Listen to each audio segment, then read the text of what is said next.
Hello नमस्कार दोस्तों, ABC coaching में आप सभी का स्वागत है। आज की क्लास में हम लोग जो है अंतिम प्रहार सीरीज का लेक्चर नंबर 3 देखने वाले हैं। और देखिएगा आपके बीच में कितनी सुंदर लाइनें लिखी गई है। लिखा हुआ है, अगर आपको बाज की तरह उड़ना है तो इन तितलियों का साथ छोड़ दीजिए। अगर आपको बाज की तरह उड़ना है तो इन तितलियों का साथ छोड़ दीजिए, क्योंकि लोग 10 साल बाद आपकी हैसियत पूछेंगे। यह नहीं पूछेंगे कि आपकी गर्लफ्रेंड थी या नहीं थी। बबुआ, अगर बाज की तरह उड़ना है तो इन तितलियों का साथ छोड़ना पड़ेगा, मतलब खल्लास। समझ रहे हैं ना? ध्यान रखना, अगर बाज की तरह उड़ना है तो तितलियों का साथ छोड़ना पड़ेगा। चलो पहला नंबर सवाल आ जाओ, सवाल पे आते हैं। आज हम लोग मानव नेत्र का रंग बिरंगा संसार को जो है कंप्लीट करने वाले हैं। मानव नेत्र का रंग बिरंगा संसार पिछले 2 पार्ट कंप्लीट हो चुका है। उसमें अगर आप नहीं देखे हैं तो जाकर देखिए, आपके लिए सारे जो है एकदम 100 में 100 मार्क्स लाने में काम करेंगे ये सारे के सारे वीडियो। देखिएगा, पहला सवाल आज का है, मानव नेत्र में किस प्रकार का लेंस लगा होता है। मानव नेत्र में जो है कैसा लेंस लगा होता है? तो उत्तल लेंस लगा होता है। कौन सा लेंस लगा होता है? उत्तल लेंस लगा होता है। क्वेश्चन नंबर 2 की ओर चलते हैं। लिखा है, आंख के रंगीन भाग को क्या कहते हैं? जो हमारी आंख की रंगीन वाला पार्ट है उसको हम लोग क्या कहते हैं? तो उसको हम लोग आइरिस कहते हैं, जो कि रंगीन वाला भाग होती है। सवाल नंबर अगले की ओर चलते हैं। नंबर 3 सवाल देखिएगा। 3 नंबर सवाल में बोला जा रहा है कि मानव आंख अभिनेत्र लेंस की फोकस दूरी को समायोजित करके विभिन्न दूरियों पर रखी वस्तुओं को फोकसित कर सकता है। ऐसा हो पाने का कारण है, कौन सा कारण है? तो ये जो होती है सामंजन, होती है सामंजन क्षमता। ठीक है, ध्यान रखिएगा, ये डायरेक्ट डेफिनेशन लिख दिया है, आप लोग इसको याद कर लीजिएगा। नंबर 4 सवाल में है, मानव नेत्र जिस भाग पर किसी वस्तु का प्रतिबिंब बनाते हैं वह है। तो मानव आंख में जो है प्रतिबिंब जो बनता है वो कहां बनता है, ये पूछा जा रहा है आपसे। प्रतिबिंब कहां बनता है? तो आपको पता है कि जो प्रतिबिंब बनती है वो रेटिना पर बनती है, अर्थात दृष्टि पटल पर बनती है। कहां बनती है? दृष्टि पटल पे बनती है। आपसे एक सवाल पूछा जाता है यहाँ पे बाबू कि जो दृष्टि पटल या रेटिना पर जो प्रतिबिंब बनती है वो कैसा प्रतिबिंब होता है, ये आपसे पूछा जा रहा है। 1 मिनट, हम इसको जो है थोड़ा सा लाइट जो है कम है, ठीक है, ये वाला नहीं जलाते हैं, ये वाला जला देते हैं। अब ठीक है, तो अब ठीक है। तो यहाँ पे क्वेश्चन था क्या कि जो प्रतिबिंब बनाता है वो कैसा बनाता है? तो वास्तविक और उल्टा प्रतिबिंब बनता है। कैसा प्रतिबिंब बनता है बच्चे? वास्तविक और उल्टा प्रतिबिंब बनता है। अगले सवाल की तरफ चलते हैं। अगला सवाल है, देखिएगा, लिखा है, नेत्र के किस भाग में प्रतिबिंब का निर्माण होता है? नेत्र के किस भाग में प्रतिबिंब का निर्माण होता है? तो आपको पता है दृष्टि पटल। अभी हम लोग ऊपर ही पढ़ चुके थे ये प्रश्न का, ये वाला प्रश्न है तो दृष्टि पटल में। ठीक है, नेत्र के किस भाग में प्रतिबिंब का निर्माण होता है? तो दृष्टि पटल में। फिर अगला क्वेश्चन है, ये थोड़ा आप लोगों को धुंधला दिख रहा होगा, बट मैनेज कीजिएगा। हम क्वेश्चन को रीड करते हैं, आप लोग सुनते जाइएगा। लिखा हुआ नंबर 6 प्रश्न में, सामान्य दृष्टि के कारण, सामान्य दृष्टि के क्या लिखा हुआ यार, ये 1 मिनट, ये थोड़ा सा धुंधला आ गया है इसमें। सामान्य दृष्टि के वयस्क के लिए सुस्पष्ट की अल्पतम दूरी क्या है? मतलब ये आप लोगों से इसमें पूछा जा रहा है कि सामान्य दृष्टि का जो न्यूनतम दूरी होता है वो कितना सेंटीमीटर होता है, वो आपसे पूछा जा रहा है। तो सुस्पष्ट दर्शन की जो अल्पतम दूरी होती है वो होती है 25 सेंटीमीटर। कितना होता है? 25 सेंटीमीटर होती है। आप लोग इसको याद रखिएगा, हम लिख देते हैं।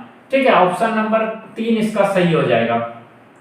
अगला क्वेश्चन लिखा हुआ है नंबर 7 में, अभिनेत्र लेंस की फोकस दूरी में परिवर्तन किया जाता है। अभिनेत्र लेंस की फोकस दूरी में परिवर्तन किया जाता है, ठीक है। तो ये परिवर्तन किया जाता है, किसके द्वारा परिवर्तन किया जाता है? तो पक्षांभी पेशियों द्वारा क्या किया जाता है? परिवर्तन किया जाता है, ठीक है। अगले सवाल की तरफ बढ़ते हैं, देखिएगा नंबर 8 सवाल में क्या लिखा हुआ है, आंख के लेंस की वक्रता त्रिज्या को नियंत्रित कौन करता है? तो आपको पता है कि जो मनुष्य की आंख का जो नियंत्रण करने का काम करती है वो पक्षांभी मांसपेशी करती है। कौन करती है? पक्षांभी मांसपेशियां करती है, अर्थात ऑप्शन नंबर 3 बिल्कुल सही हो जाएगा। अगला सवाल है, नेत्र द्वारा किसी वस्तु का जो प्रतिबिंब होता है वो कैसा प्रतिबिंब बनता है? तो हम इससे पहले बता चुके हैं कि वो प्रतिबिंब कैसा बनता है, आप लोग कमेंट सेक्शन में बता दीजिएगा। अगला सवाल है, मानव नेत्र की सामान्य दृष्टि के लिए दूर बिंदु कितनी होती है? बबुआ जरा क्वेश्चन को ध्यान से पढ़ करके आंसर किया कीजिए, ठीक है। यहाँ पूछा है दूर बिंदु। अब बच्चे क्या करते हैं गलती, पता है? देखा कि ना सुना, 25 सेंटीमीटर जहां देखा मार दिया टिक। तो बाबू ध्यान ये रखना है आप लोगों को कि ये जो 25 सेंटीमीटर आंसर होती है ना, वो सुस्पष्टतम की न्यूनतम दूरी होती है। कितनी होती है? न्यूनतम दूरी होती है 25 सेंटीमीटर। लेकिन यहां के लिए पूछा है दूर बिंदु कितनी दूरी पर होती है, मतलब दूर बिंदु पूछा जा रहा है, ठीक है। तो ये बिल्कुल अनंत होती है। ये कितनी होती है? अनंत होती है, इस चीज को ध्यान रखिएगा। तो 10 नंबर सवाल का ऑप्शन नंबर 4 बिल्कुल सही हो जाएगा। अगला देखिएगा 11 नंबर, आप लोगों को क्लियर दिख रहा होगा। 11 नंबर सवाल में लिखा हुआ है कि सामान्य नेत्र का निकट बिंदु क्या है? सामान्य नेत्र का निकट बिंदु क्या है? तो सामान्य नेत्र की जो निकट बिंदु होती है, मतलब स्पष्टतम न्यूनतम दूरी पूछा जा रहा है, तो न्यूनतम दूरी कितना होगा? 25 सेंटीमीटर होगा। इसका कितना होगा? 25 सेंटीमीटर होगा, अर्थात ऑप्शन नंबर 2 बिल्कुल सही हो जाएगा। 12 नंबर सवाल में लिखा हुआ है, मानव नेत्र में प्रतिबिंब की प्रकृति होती है। मानव नेत्र में प्रतिबिंब की जो प्रकृति है वो कैसी होती है, ये आप लोगों से पूछा जा रहा है। तो मानव नेत्र में प्रतिबिंब की जो प्रकृति होती है वो कैसा होता है? तो उल्टा और वास्तविक होती है। ऑप्शन नंबर 4 इसका बिल्कुल सही हो जाएगा। Option number 4 is the correct answer. सवाल नंबर 13 क्या लिखा हुआ है? 13 नंबर सवाल में लिखा है, जरा दूरदर्शिता होने का क्या कारण है? इसमें आपसे कारण पूछा जा रहा है, और कौन सा? देखिए 4 प्रकार का दृष्टि दोष होता है। 4 प्रकार का दृष्टि दोष 4 प्रकार का होता है। और कौन कौन सा होता है?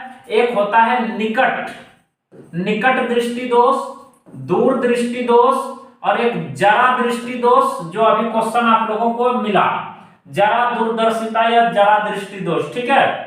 और एक होता है अबिंदुकता। क्या होता है? अबिंदुकता।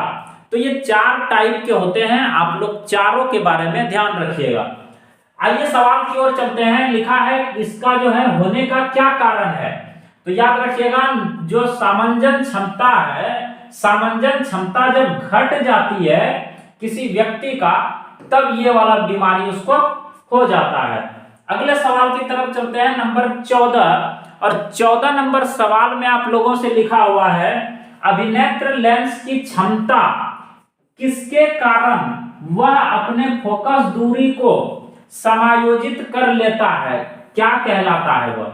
ये जो है पूछा जा रहा है कि जो अपने फोकस दूरी को समायोजित कर लेता है वह क्या कहलाता है? तो सामंजन क्षमता कहलाती है, सामंजन कहलाता है, ठीक है, ध्यान रखिएगा। अगले सवाल की तरफ चलते हैं, नंबर 15 नंबर सवाल की ओर। लिखा है, नेत्र में प्रवेश करने वाले प्रकाश की मात्रा को कौन नियंत्रित करता है?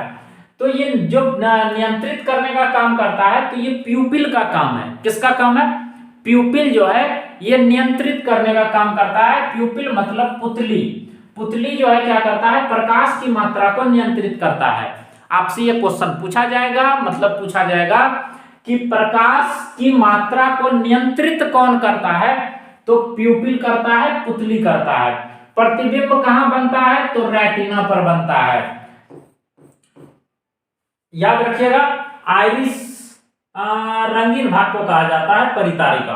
अगला सवाल की तरफ चलते हैं। लिखा है जब हम सामान्य नेत्र से किसी बिंब की दूरी में वृद्धि करते हैं, देखिए कोई बिंब की दूरी में जब वृद्धि करते हैं तो वह अभिनेत्र लेंस से प्रतिबिंब की दूरी क्या होगी?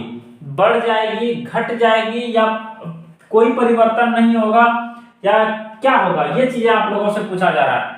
तो दूरी में वृद्धि करने से कोई प्रतिबिंब में कोई परिवर्तन नहीं होता है। क्या होता है? दूर चला जाता है तो प्रतिबिंब क्या होता है? रेटिना पर बनकर कहीं और बनने लगता है, नहीं ना बनता है, तो वो रेटिना पर ही बनता है, मतलब में कोई परिवर्तन नहीं होता है। Option number 3 is the correct answer. अगले सवाल की तरफ बढ़ते हैं। नंबर 17 नंबर लिखा है कि किस दृष्टि दोष में वस्तु का प्रतिबिंब रेटिना के सामने बनता है? तो निकट दृष्टि दोष में जो है जो प्रतिबिंब रेटिना के सामने बन जाता है। आपका रेटिना ये है तो रेटिना के सामने में बन जाएगा प्रतिबिंब। और ये किस दृष्टि दोष में होता है? तो ये जो है निकट दृष्टि दोष में होता है। किस दृष्टि दोष में होता है बाबू? निकट दृष्टि दोष में होता है। यहाँ पे रेटिना के सामने में प्रतिबिंब बन जाता है।